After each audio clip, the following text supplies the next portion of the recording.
Walking Dead Season 5, Episode 12 is over, but we're just getting started here on The Walking Dead Live. And now, here are the two guys who are ready to talk about all the latest hairstyles going on in the Walking Dead universe. I'm Rob Cesternino. With me here is the Tabulator filling in for Josh Wigler. It's Kurt Clark. Kurt, how are you? I'm doing great. How are you doing? I'm doing very good. And Kurt is joining us courtesy of Skype. That we were having some trouble futzing around with the Google Hangout and had to improvise. So just let us know as you're listening to the show for you guys live if we need to bring up or lower Kurt's volume at all to match it to my own. But very excited to have you here with us, Kurt. And Kurt, did you think there was any chance coming into tonight that I would have more of a beard than Rick Grimes by the time we did this podcast tonight? No, but I have to say I'm glad we finally lost the Rick beard. That needed to go. That was just needed to go. Root beard? Yeah, no, Rick beard. Rick beard. All right, Rick Yes. beard and a guy. I thought you were being very catty about Rick's roots showing. No. Yes, so the Rick beard is gone. And so, Kurt, thank you very much for filling in for Josh, who is on a fantastic vacation this week, and he'll be back with us next week and be back with us to do Walking Dead feedback during the week. But we are talking about Alexandria and how everything looks good, but maybe not so good for the people of Alexandria tonight, Kurt.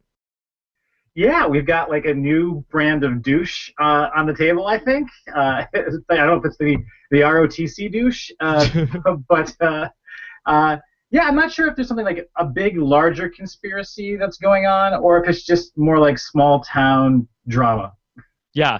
All right, well, we're going to talk about it all. Of course, we're live here on Sunday night here talking about The Walking Dead on Poster Recaps. First night of March here in 2015, and we are taking your comments and questions live. You could use Twitter and send in your tweets at hashtag PSRecaps or on YouTube. On our YouTube video, which you can get to by going to posterrecaps.com/YouTube. All right. So, Kurt, very, very exciting episode tonight because I kept waiting for something bad to happen this whole hour. It never ultimately did, but we were left with sort of the chilling little bit of a thought here by Rick, who is sort of like telling Carol and Daryl to basically stick to the plan. Does Rick have some ideas of taking over Alexandria for themselves? It seems like at the very least it's a plan B or maybe even a plan C.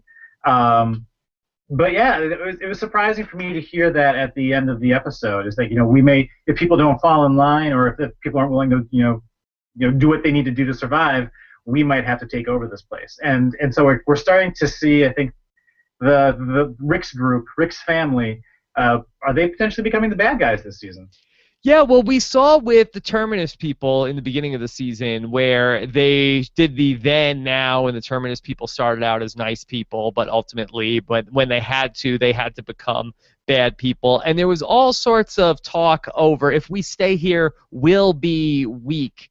Do you feel like, is this a long con all the way through for Rick? Do you really think that he wants to take these guys over, or is he willing to play ball and be the constable and do the jobs that they want him to do?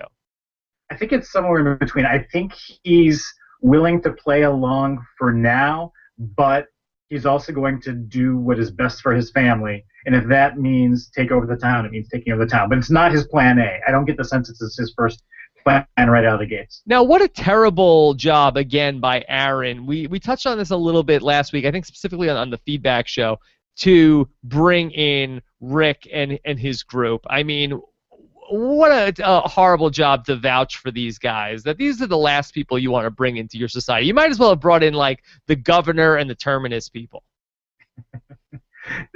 Maybe they're in different parts of the town, and it's going to be some sort of, like, is it a Survivor 3 tribes? You've got the Rick tribe, you've got the Governor tribe, and you've got the Terminus tribe, and they're battling to see who can actually stay there. Deanna, I love what you've done with the place. This is perfect. It's Aaron seems to, if everything's on the level, Aaron seems to really be bending over backwards to want to make this happen. And like you said last week, there's been many times where if you'd been Aaron, you would have just like, okay, you know what? Don't come. That's just fine. We're good. Yeah, but they're there, and really, Deanna, the leader of this group, do you feel like she is a benevolent leader? You feel like, is she on the level? I do. I was getting kind of like there are many. I liked the documentary inserts of her interviewing the candidates throughout this episode. It felt a little bit like a 60 minutes episode at times. Yeah. And when she revealed that she was a congresswoman, who part congresswoman, part Annie Duke, in terms of being a professional. She's a poker player. She's a poker player. That didn't really surprise me. I liked her. I want her to be on the level, and I'm hoping she is. Yeah, we'll see. We'll see. I thought it would have been great if you could have had maybe like some Daily Show type interviews happening for all of the people from Rick and his whole crew. So rather than like from over the shoulder camera, like there's like a anchor desk and some chairs on the side, and she brings them like out how they go and they interview like the Congress people, like, and they ask them like ridiculous questions. I think that would have been fun. What are they doing with this footage that they shot? I don't know. She said that they were doing this to be fully transparent. I don't know what that means yet, and I just found myself wondering if is something going to happen where they get their hands on other interview tapes that had the back catalog. The back catalog, the deep cuts, the unseen tracks. Like, do they see an interview between her and the governor? Like, did the governor potentially apply here? Was he one of the people who was exiled? Yeah. I'm curious if this library of footage is going to come back in some way. Yeah, it'll be like in the SNL 40 special where they had like, here's Stephen Colbert's audition tape. Here's Jim Carrey's audition tape for Alexandria. Here's Cabindouche's Alexandria audition tape. Exactly. All the people that we've met along the way who are no longer with us, we see their footage. We see their audition tapes. Yeah. Well, it does seem like Deanna is on the level. It seems like she wants what's best for, the group, and she really does want Rick to be able to help protect them. And, she does seem sincere, but there's definitely some other things in this group which are sort of a little bit off, starting with Deanna's son, and his name is Aiden, and Aiden is kind of a lunatic, right? I'm not gonna. I'm still in douche camp right now. I haven't gone full blown lunatic. Well, yet. He said I'm even kind of a douchebag. Yeah, and I took note of that, and I'm wondering, like, does that make it better? Like, at least he recognizes that he's kind of a douche. Yeah, I feel like that makes you less of a douche if you self-admit to being a douche. Yeah, it softens the blow a little bit. And I really liked with that storyline between him and the patrols and how everything kind of came to a head at the conclusion of the episode. Yeah. Well, he's got something crazy going on where he needs to have a walker tied up that I think he called him actually a deadhead. Which I feel like either that or it was somebody who was, a fan of Jerry Garcia who turned, and they want to have that guy tied up. What is their pregame ritual? They just go out and they just sort of beat that guy like a piñata? That was my guess. It reminded me a little bit of the Coliseum type atmosphere in the governor's camp, where they would have basically the walker baiting. And whoa, yeah. So it seems like it was their thing, but at the same time, it wasn't right and or safe. Yeah, not safe at all. And so ultimately, Aiden gets pissed off at Glenn because he's not listening to him. Yeah, and I have to say that the fact that Tara almost got bitten, the fact and they seem really upset that they killed this one particular walker. Maybe it sounded like this was the walker that killed the other patrol from last month, and Aiden made that point. The only reason you're here is because we lost some people on patrol last month. And so maybe it's like it was a little bit of a vengeance thing on this one particular Oh, walker. sure. I mean, I think that's Yeah. definitely what it was. But yeah, I kind of got the pinata feel too. But yeah, I was glad to see Aiden take a swing at Glenn and Glenn completely just dodge it. And Yeah. that was amazing. Now, are you surprised that Deanna took Rick and company's side in this debate? Because I thought, like, oh, okay, here we go. Aiden's gonna fight with Glenn, and then she's gonna say, get out, all of you! You're fighting with my precious little boy. That's my baby. I get the impression that, if Aiden is self-aware enough to admit that he's a douchebag, it may have come from his mom originally. In terms of like mom douche. Well, no. I mean, in terms of the mom making him aware of how much of a douche. Oh, she tells him he's a douche. Yes, and she does admit that she frankly was glad that somebody finally told Aiden off. So I was wondering which way she was going to fall on that. I think that was one of the questions I had, and I was pleased to see that she fell on the side that she did. Yeah. Are you surprised that these people are still out there making runs? Like, wouldn't you think that everywhere that is like within a nearby distance has already been sort of searched by these people?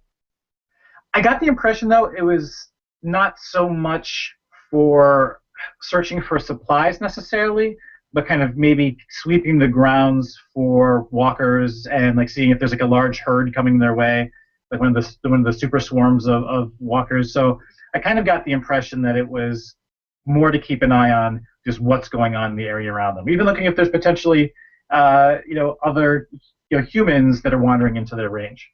Kurt, how many people do you think live in Alexandria right now? Like, does Rick's group come in and sort of outnumber everybody? What do you think? Just like, is there 50 people there?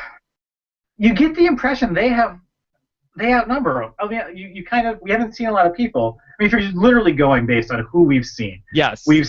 We've seen the three kids. Yes. We've seen Jessie and her husband. We've seen the grandparents. We've seen Deanna, her son, and her son's buddy. Yeah. I don't know. It's close. It seems like a 1-to-1 almost. Like they could easily take these guys, and also Aaron and Aaron's boyfriend. Yeah, and we still not really sure what's up with the photos. Do we have an answer for why there were no pictures in the photos that Aaron was sharing with Michonne? Were those like, because we did hear that this community was kind of built up to be an exclusive, pre-zombie apocalypse, was built to be like, solar panels and renewable energy, and they had brochures about this. I'm wondering if the photos that Aaron was showing were from the brochures that were advertisements for this place. Yeah, I don't know. But I don't know. It's just really, really odd. Even when we see Rick panicking that Carl kind of vanished with Judith, and he's like running around the town like trying to find him. You see nobody around. Yeah, nobody's around. Until he collides with Jessie. Yeah, I mean, we do hear about, the kids talk about their parents and they're at work. So you would imagine that, I mean, I would be surprised if there were more than 100 people in Alexandria, and sort of surprised if the people we saw were the only people in the town. So I would guess there's probably about like 35, 40 people in Alexandria. Yeah, I don't have a sense of the size of this place. That's the thing. Like, it seems like they have to be small enough to be walled off, but it's really hard to tell. I don't have a sense of scale for how big Alexandria was. Now, one of the things that's probably I should have opened the show with is Rick not only takes a shower, but also not only cuts his beard, but also gets a haircut. Kurt, is this the end of an era on The Walking Dead? Will we ever see Rick with a longer beard than what he had coming into this episode tonight? Oh no, I don't think so. I'm wondering if this was, I don't even know. Maybe this was a response to fans even like complaining about how grimy Grimes was getting. Yeah, I think that this is like hitting the reset button. Michonne even commented that she hadn't really. I don't think Michonne had ever seen Rick clean shaven. So, we've got like maybe another 3-4 years or 3-4 seasons before we see Rick get to that state again. And Andrew Lincoln's a handsome man. Yeah, yeah. Been hiding I was, under all that. I Um, was anti-beard. Now, as I've mentioned, Andrew Lincoln is a handsome man. Has the handsomeness of Andrew Lincoln not gone unnoticed by Jessie the pantry lady? Jessie the pantry lady. Yeah, that was kind of a strange. Pantryologist Jessie, if we're going to give her a utopia name. Yes. Um, she that was a strange vibe in that scene. Like it seemed like we were getting out of the genre a little bit in terms of shirtless guy, I'm coming to the house. Yeah, it was like Um, Desperate Housewives. yeah, it's a little bit more like Desperate Housewives maybe. And I was like, okay, nothing seemed to really happen there. And it didn't even spark in my mind. She mentioned that she had a son about Carl's age. Mr. Jesse never really came into my mind as a possibility that she was likely married. And and so like while I don't think we have like a big, huge, devastating forest fire rampaging through the town yet in terms of drama, we've got this little bit of drama in terms of ROTC douche, and we've got this drama in terms of I think Jesse's husband. I'm Yes. wondering which of those is Oh to boy. explode first. I think the husband thing. Will Northrup in the chat room calls her a polyamorous Jessie, potentially. Potentially, if Rick Potentially. is lucky. Yeah, this is definitely going to see, like, I think that's going to be the spark that ignites this powder keg over this woman, or I'm sorry, this jealous husband. I don't know if Rick is even making a move on Jesse, but I think that Jesse is probably bored with smoking douche out there, and maybe he just wants to see, hey, what's this about? Who's this guy? Yeah, because I can completely see like it completely turn around between Glenn and his bros on patrol. Like they could end up like this was our first meeting, this was our first blow up, and then maybe a couple episodes down the road they finally come to see eye to eye and they're actually working really well together. Glenn and the guy who tried to punch him, Aiden. But yeah, I don't see the Jesse's shadowy smoking husband being anything positive in the lives of our No. our family. No, absolutely not. I thought it was such an interesting juxtaposition, too, between Rick, who took the shower, who shaved his beard, who got the haircut, who was willing to play ball with Deanna, who put on the police uniform and wanted to do everything, even though in his heart of hearts he may not be all in on Alexandria. Daryl, on the other hand, does not have that gear. Daryl can't pretend. Daryl would not take a shower. Daryl, even though it seems like they probably had food in Alexandria, brought in the possum. He gutted the possum. Even Carol told him, you need to take a shower. I'm going to spray you down with the hose. Yeah, what do you think of Daryl in this community? And if they choose to stay there, can Daryl ever adapt to this kind of lifestyle? I don't know. I don't know if he can. Like you said, he does seem to just have one gear, and I think he's not going to cut his hair. I think we had the Rick Grimes makeover. I don't think you're going to see a Daryl Dixon makeover. I think all of the Daryl Dixon fangirls and fanboys would be up in arms if Daryl lost too much dirt and mud from his figure and cut his hair. I can't see Daryl being nothing but vigilant and doubtful, and I don't know how long it would be before he would potentially slip out of that. Yeah, and Daryl is not interested in pretending, but then I felt like that line that Rick said at the end of the episode, where I wish I would have been able to write it all down. The whole part about how out there, people look at you and they try to see what your weaknesses are, and they want to take advantage of you, and they measure you by what they can take from you, how they can use you to live. And I thought it was, so cool the way that they did that and replayed that clip. And then it sort of came around saying, oh, Rick is not talking about the people out there. He's talking about himself as well. And then it was almost like the light bulb went off for Daryl. And it seems like Daryl would be all in on this plan. Let's just take over this place and either kill these guys or get rid of them. Yeah, I'm not sure because we seem to see in the first half of the season, we seem to see a little bit of the softer side of Daryl when it came to, Carol was about to shoot Noah, and Daryl didn't even know who Noah was, and he forced her to kind of basically misfire and to basically not kill Noah. So I think that if he actually got to know these people over the course of several weeks, I think he would have a hard time turning on them. So I don't know if it's as easy Well, for that him as was they did it. pre the death of Beth. He hasn't been the same since. That's true. Um, I, I, I just it feels like if Daryl does turn on the town, he's gonna he's gonna come off more as a Rick lackey. He's basically he's just gonna be a dog that does whatever Rick tells him to do, and I can't see him necessarily going in that direction. So I don't think it's gonna be as simple as Rick says we're doing this, and Daryl is completely 100% on board. See, and Carol is also, on the same page, I think, as Rick, where Carol is Oh, willing to put on the sweater and the cardigan and, play nice and smile. But I also feel like Carol is still the same Carol. Like, I don't know if Carol could ever be comfortable in this kind of life ever again either.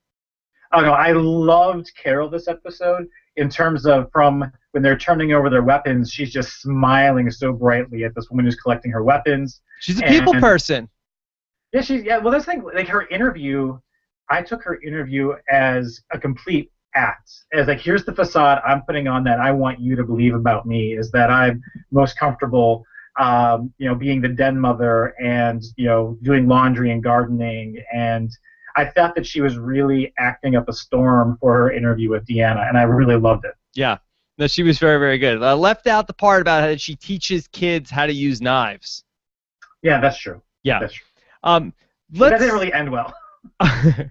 and then also, I thought it was really interesting how Rick and Carl both had the same impulse to go outside the gate and to see what's going on. It was almost like Rick needed to get back outside and kill walkers, really just for sport. He didn't seem like he was on any sort of official business. I thought he was very surprised to not even get mad when he saw Carl out there. It was almost like, yeah, let's do this. Father and son walker killing.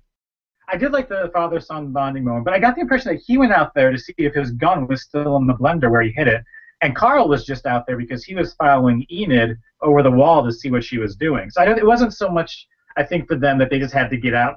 I think they both did have business, and I'm really curious what happened to the gun in the blender. Yes. And Where is Chekhov's gun from the blender? yeah, so that's why I think he initially left. But I did like that, they kind of I think you're right. I think you're right. Yeah, it's good. No, so who has the gun in the blender? Is it Enid? Oh, maybe, I don't know. Gosh, I didn't think of that. I thought it was interesting. Like, I didn't quite get Carl's, like, the one thing that Carl actually tries to engage Enid in conversation with is, like, after the whole blow up with Glenn and Aiden happens, he just says to Enid, "You don't really like me a whole lot, do you?" And she doesn't. He's smooth, Carl Grimes. He's got a lot of game. He's making her think that he hates her so that she'll like him, and no, it's so I'm confused about. I'd say the one character I want to know more about is Enid. There's something going on there. Like, where is she going off to into the woods? Carl lost her when he tried to follow her. There's just something going on there. I'm just not sure what. There's something about Enid. Yeah, let's talk about the kids that Carl hangs out with. I was almost like I thought that maybe this was going like the after school special direction. Like, I thought that those kids are like, we're gonna have like the secret place where they were gonna try to go get Carl Grimes to do the drugs. Kurt, I thought that's where it was going. That because we kind of discovered that room. So yeah, what's going on up there? Listening to music, playing video games, reading some magazines. So yeah, it's like because Carl was exploring house number 2, and we kind of were trying to be given the impression that is there a walker in the house? Is there something nefarious going on? He busts into that room upstairs. It's like it looked like an unfinished attic or something, and there was like jigsaw puzzles and coloring books and comic books. And so I think these are good kids. I mean, we hear that Enid just joined them in the past couple months. So I think there's something up with them. I thought it was really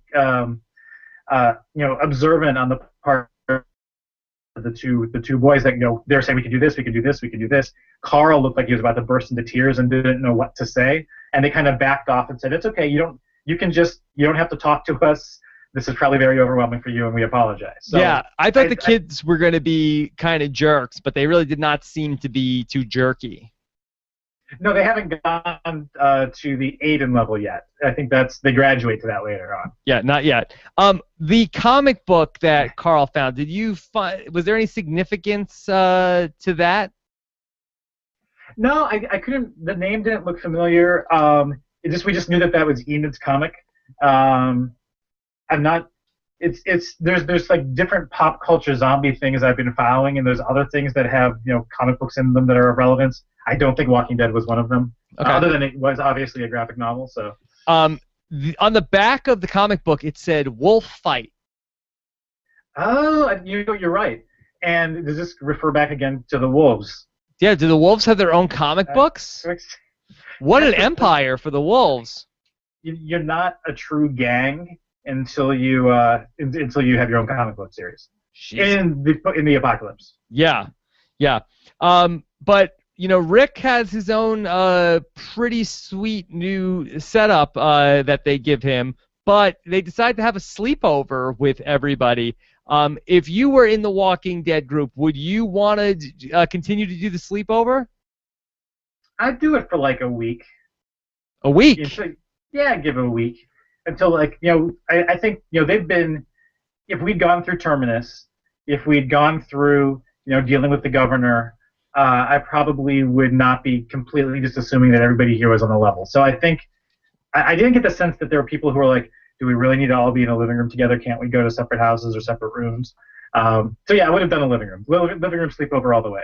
Yeah, I wish we would have heard from more of the people in the group. I know that, Josh and I have talked about this, that it's such a big cast to have to service, but I would have loved to have gotten like Abraham's take on all of this, and Eugene, and a couple of the other like stronger personalities in the group that we really didn't get to see what they were thinking about all this.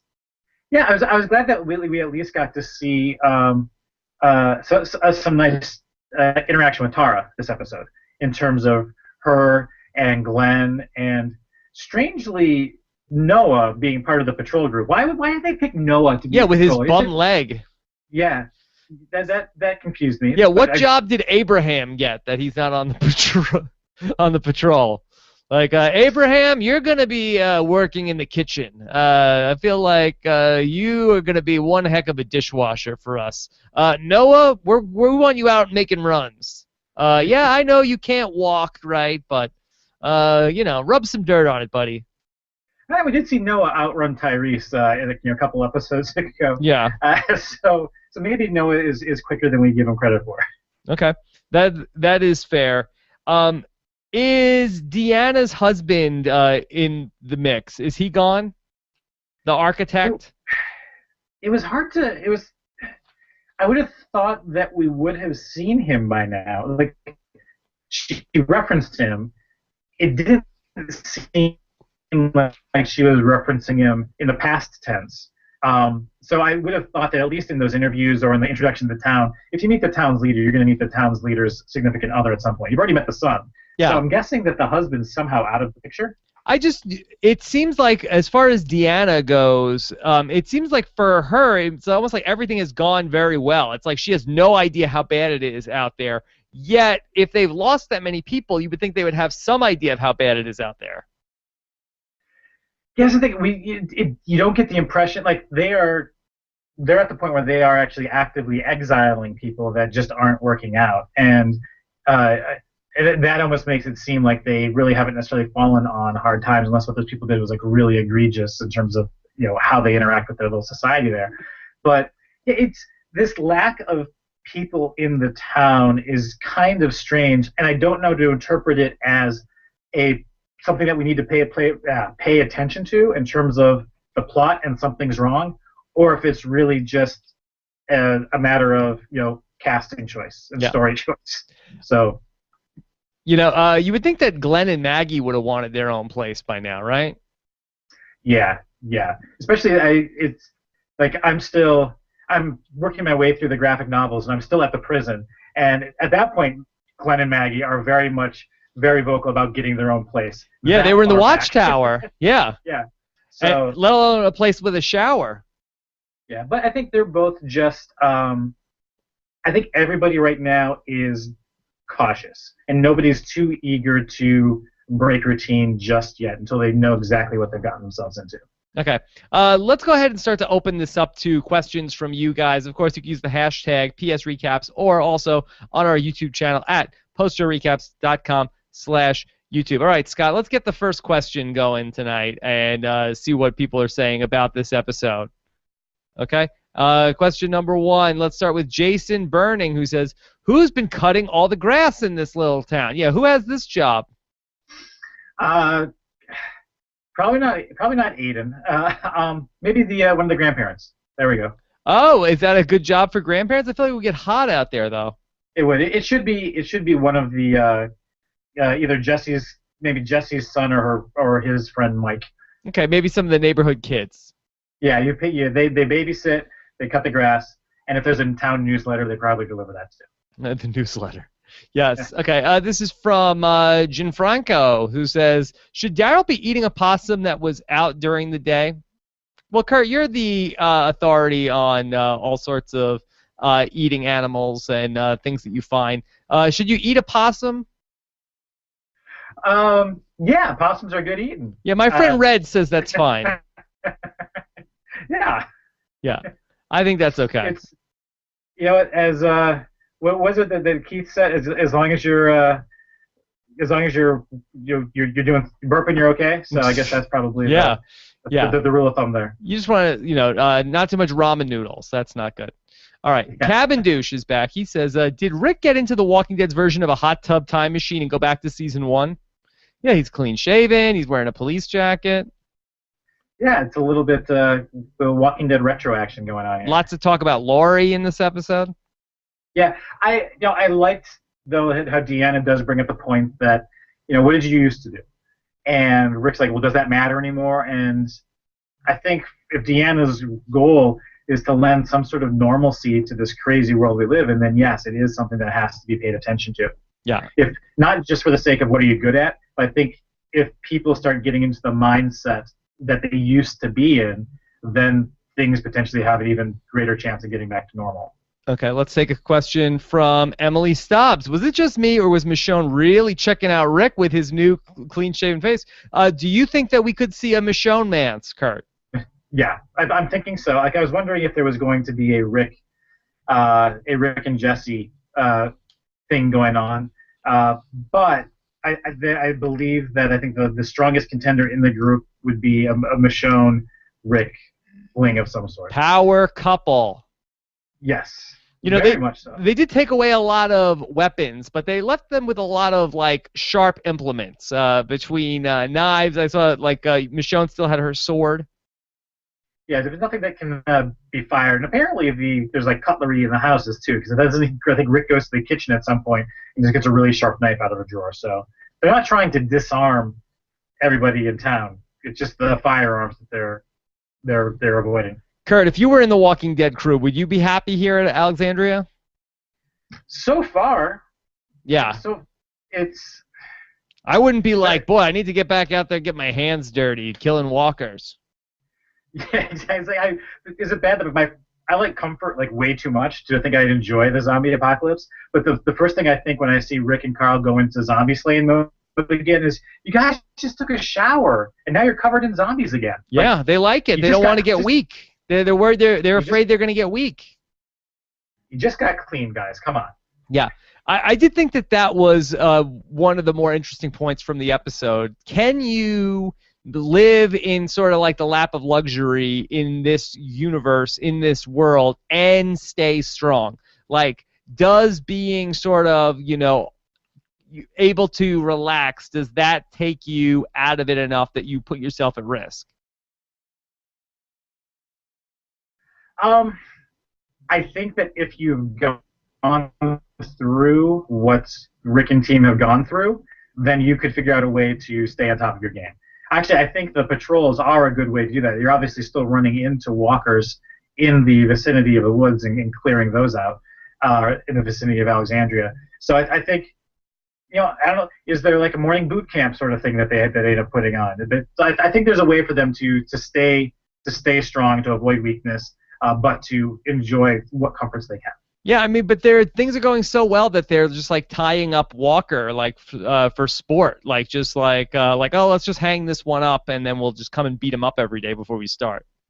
Let's not paint all 15 Alexandrians with the same brush we used to paint Aiden and his buddy. Yeah. I think there was that. That's a little bit. And I'm wondering, was that a test to see how Tara and Noah and Glenn reacted? I didn't get the sense it was a test, but I think a line was definitely drawn in the sand, and I don't think we're going to see that happening again. I like that they knew that the Walker wouldn't be far away. They're like, oh, where did he go? He can't be far from here. Like, wouldn't you think that the Walker would just like wander off into eternity, not like just like stand around in circles, like looking at that chain he was chained to?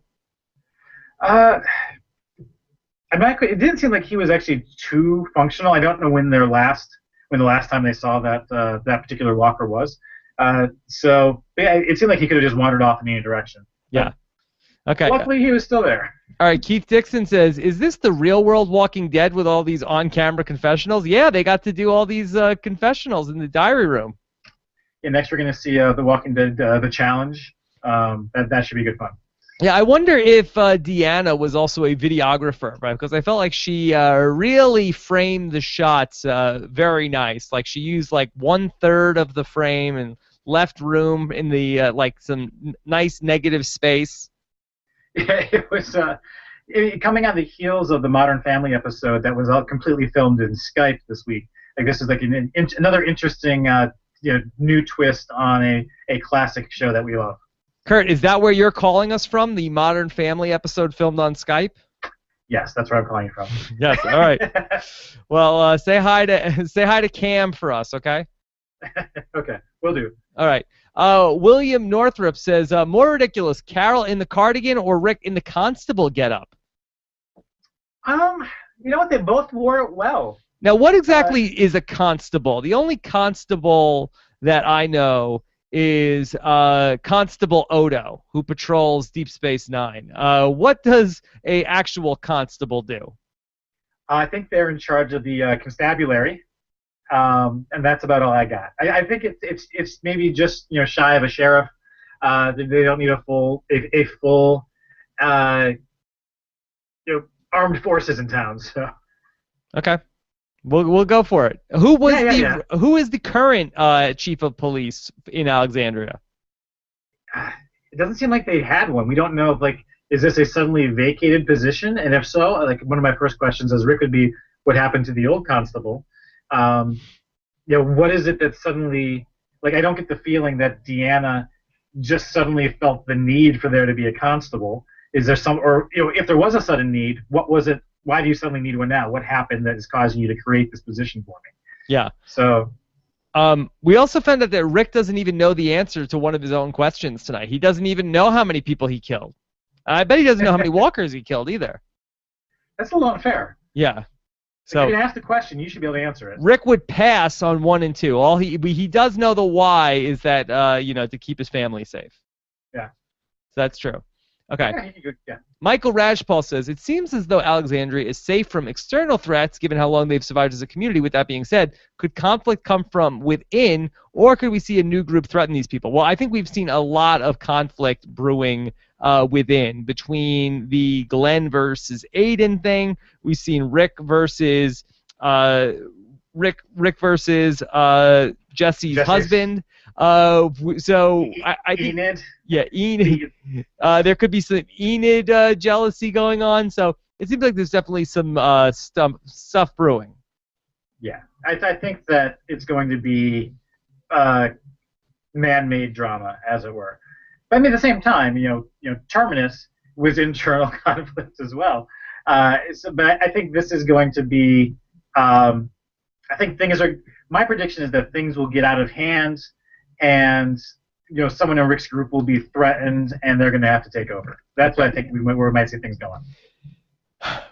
At the end of this season, will Rick be in sole possession of Alexandria?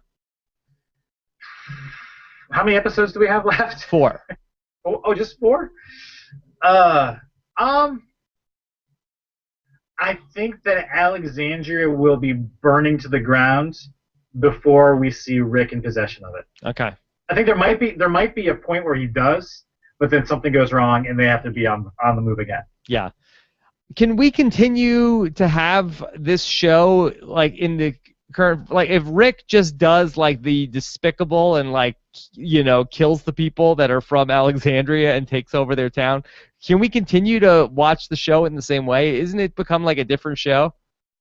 Something's going to have to happen because right now the trajectory is that Rick has been doing more and more bad things, and we're being led to believe he's willing to take over this town and steal it from the people forcefully who currently possess it. It may not be this season, but at some point that's going to have to reverse, and things are going to have to go the opposite direction. I mean, they're so close to Washington, D.C., which was their original goal. I can't see them being here much longer. Yeah. Will Rick be inspired by Deanna and want to run for Congress? Yes, I think so. I'm the new representative for Alexandria.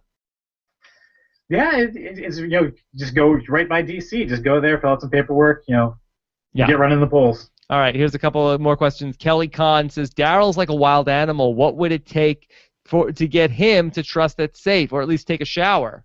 I think he needs to take a shower. I think that's the first step.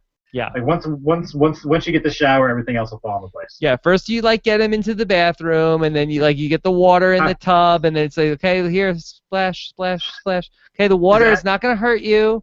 It's going. See. Does Dom take the baths? Yeah, you can't get him out of there. You can't get him out. Okay. But Daryl's like, okay, Daryl, now put it. Okay, then get some water on you. All right, it doesn't hurt. Here's Mr. Soap. Yeah. Because at some point, when everybody else is clean, I think then there's going to be a little bit of like, Daryl, you smell. Yeah. Like you're the only one that didn't take a shower here. Who's going to be the one to tell him? Yeah. Carol. I think that's a Carol thing. I think that's a Carol thing. Yeah. I think that's she's a people person.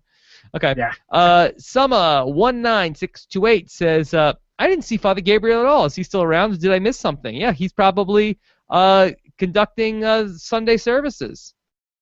Yeah, sure. Like I remember even in the pan of he's around somewhere. We know that, but in the if they pan through the living room, I remember seeing Abraham and Rosita and everybody, and I didn't remember seeing Father Gabriel, but he's got to be there. He's got to be there. Purple Gabriel.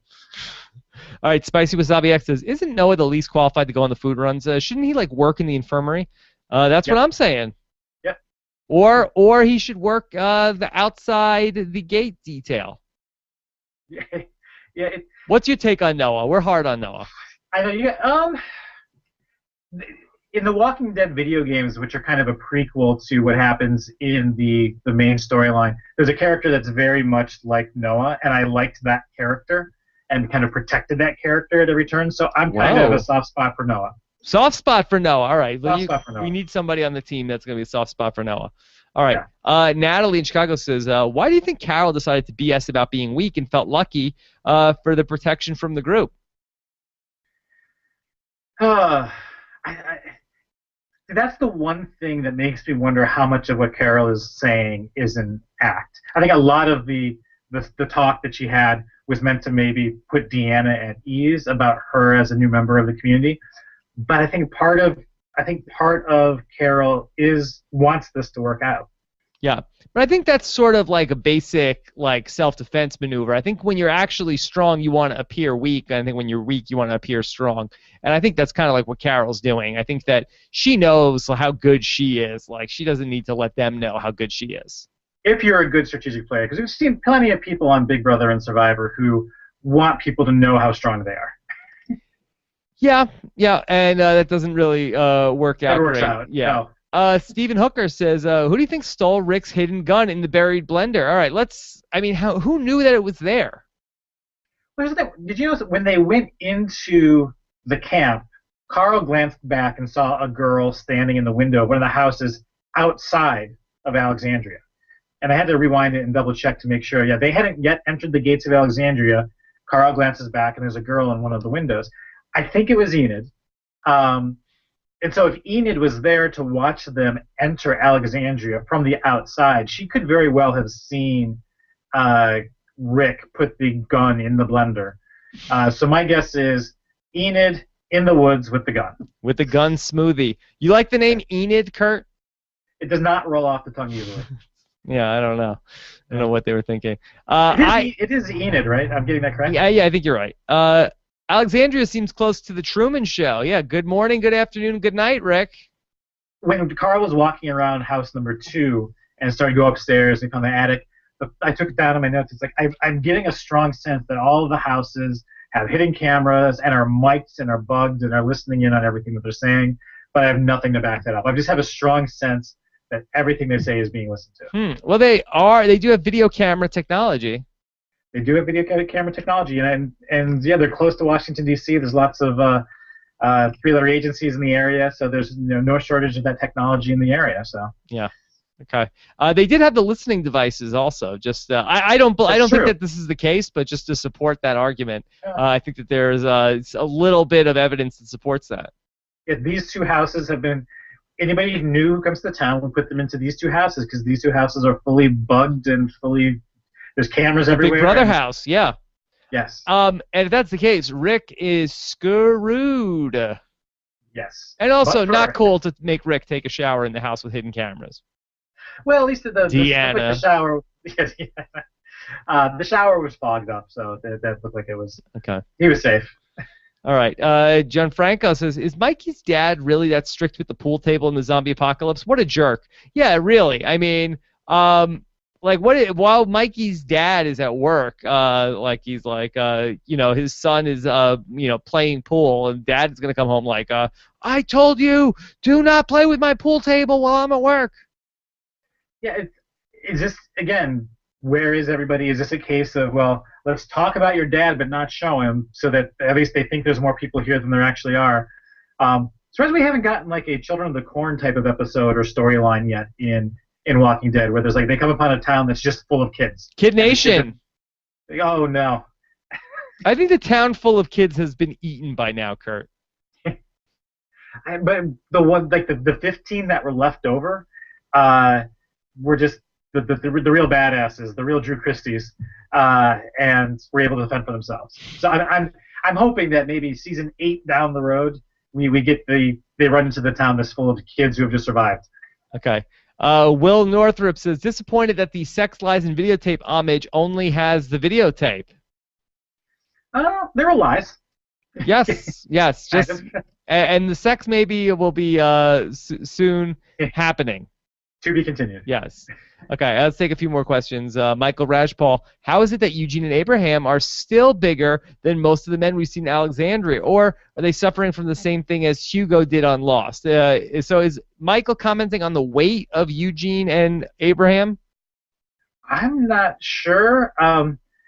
Because basically we've got Aaron and his boyfriend, Aiden and his buddy. Yeah. That's really... And then Grandpa. And Daryl is like pretty jacked still for a guy who is, eating like an occasional possum and a dog here and there. You know who looks like they've been eating really well? Judith. Judith. Shit. And Glenn somehow over 4 years of the zombie apocalypse has bulked up considerably since season 1 also. It had nothing to do. Well, I think this Apocalypse agrees with Glenn. Yeah, when you're in prison, you have nothing to do but work out of here. So it's been a couple seasons there, right? Yeah, boy. The Maggie has been a good look for Glenn. Okay. Yeah. Jordan Zielinski says, Carl's right. Alexandria is weak. There's no way they could have survived the governor or Terminus. Also, Rick's got his eye on Jesse. Jesse is a friend. She cuts my hair all the time. Rick Springfield Grimes. Yes. I don't know. I can't see Rick dropping his guard so much that he takes off after Jesse. I don't think anything's going to happen there except in the mind of Mr. Jesse. Yeah, I don't think that. Which I'm going to continue to call him. Rick's not there for love. He's not there for love, no. Okay. He's there to win. Brad Morgan says he's not there to make friends either. Yeah, Brad Morgan says, I think we're about to get a really in-depth backstory on Daryl. I think Diana's going to pull a Good Will Hunting on him. I think that it's really well written, and Daryl needs to step back to the front of the cast. He's taken a back seat for too long. Do you think we're about to see a Good Will Hunting for Daryl?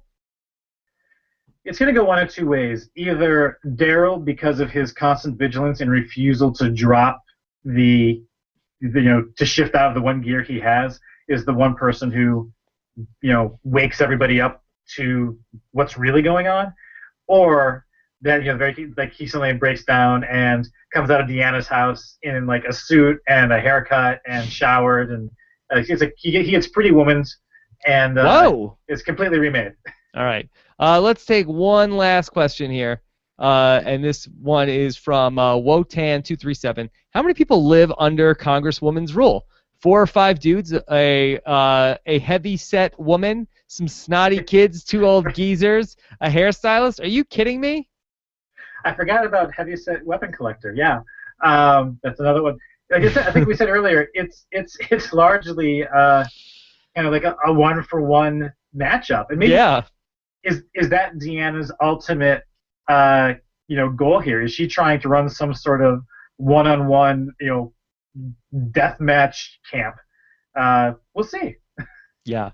I think Utopia had the right idea, where you had 14 people, and then you'd have 2 people come in, and you vote one of them in, one of them has to leave. You didn't have 16 new people come in, or if you did, that was just for the fair, and then they would all leave. The Utopia experience. Aaron did say originally, I want to invite you to audition, and he used the word audition to be a part of our settlement. And maybe that's, these are the audition tapes. That Should this have been more like American Idol, where it's Deanna and Aiden and maybe somebody else, the weapons lady, that they sit there and it's sort of okay, you're going to Alexandria. I'm yeah, I'm sorry, dog. It's just not going to work out. We're not taking you. Should it have been an ultimate thumbs up or thumbs down on the group, or should they have admitted them separately? I think that they would have had to take the group as a whole, because I'm pretty sure if they've been following the exploits of Rick and Company for a while, they would realize that they're not going to say, if the decision comes, you 5 can stay, but you 7 have to leave, or you 8 have to leave. Yeah, but I think if I was in the 5, I think I would be it's been nice knowing you, Rick. It's been real. I don't see that happening with this group. I think they would say it's all for one and one for all. Not even Father Gabriel? He's craven. I don't think Father Gabriel would stay, but if he was not given access to Alexandria, I think everybody else would still stay despite Father Gabriel getting exiled. All right. Great job tonight, Kurt Clark, Tabulator. Do you have a hashtag for this episode of The Walking Dead post-show recap? It's gotta be something with Rick and the Beard. Yeah, right? How about Grimy Grimes? I like Grimy that you Grimes? said that. Yeah. Grimy Grimes. Grimy Grimes. That's your hashtag for tonight. Kurt, really appreciate you stepping and filling in for Josh. Oh no, great. Yeah, sorry we couldn't get Gula to hang out with us, but no, this was fun. Yeah, it was fun. All right, so we want to hear from you guys. We want to get your voicemails into our feedback show. We're going to record that, I think, on Thursday of this week. So send in your send in your emails to twd@postshowrecaps.com, twd@postshowrecaps.com, or you could leave us a voicemail at postshowrecaps.com/voicemail. Looking forward to hearing what you guys have to say in the comments. And, of course, you could always subscribe to our Walking Dead podcast feed at postshowrecaps.com/TWD iTunes. I also just want to take a quick moment and thank, I know we have a lot of listeners here on Post Show Recaps that are also listening to all of the stuff we do on Rob as a Podcast. We got word tonight that Rob as a Podcast is nominated for 2 podcast awards here in the 2015 Podcast Awards for Best Entertainment Podcast and the People's Choice Podcast of the Year. So I really appreciate all the support that we've gotten from this great community. And I will have more information coming up soon about how to get when the voting is going to start. So thanks again just for the nomination, and looking forward to a lot more fun with this campaign this year. So have a good night, everybody. Kurt, thanks again. Scott St. Pierre, also a fantastic job. And happy belated birthday to Scott St. Pierre, who's done a great job with all these podcasts this weekend. So have a great night. Kurt, have a good one. You too. All right, take care, everybody.